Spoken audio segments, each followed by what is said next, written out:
He was young, handsome, and rich, a true prince of the city. New York was his playground, a concrete jungle where he reigned supreme.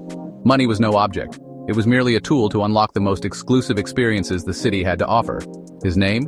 Call him Julian. He wouldn't want you to think about him too much. Just know that he exists, and that he is living a life you can only dream of. Julian's wealth was inherited, a vast fortune built on generations of savvy investments and a dash of old money charm. He'd never known a life without luxury, and he wore his privilege with an air of casual indifference. But beneath the surface of blasé nonchalance, a flicker of restlessness burned. He wanted more than just expensive toys and fleeting pleasures. He yearned for something real, something authentic in this glittering, superficial world. The question was, could he find it? Julian's apartment was a monument to modern opulence, a sprawling penthouse overlooking Central Park. Floor-to-ceiling windows framed breathtaking views of the city that never sleeps. Inside, minimalist furniture adorned the vast living space, each piece carefully curated and worth more than most people's annual salary.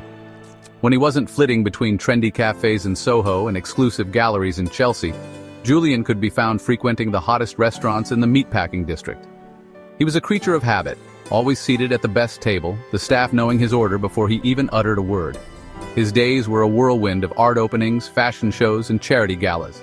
Each event a carefully orchestrated performance in the theater of the elite.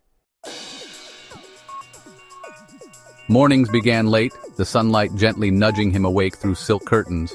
A personal trainer would put him through a rigorous workout in his private gym, followed by a breakfast of green smoothies and artisanal pastries prepared by his live-in chef. The day was his to conquer, and he approached it with a mix of languid boredom and frenetic energy. Shopping sprees at designer boutiques were punctuated by leisurely lunches with friends, their conversations a symphony of gossip, ambition, and witty banter.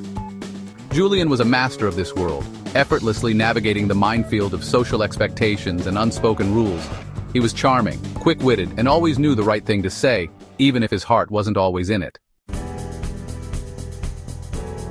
As the sun dipped below the horizon, casting long shadows across Manhattan, Julian would prepare for another night of revelry.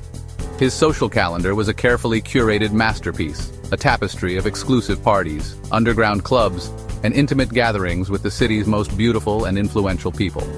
He moved through these spaces with an air of effortless grace, his presence electrifying every room he entered. He craved connection, a genuine spark amidst the manufactured glamour.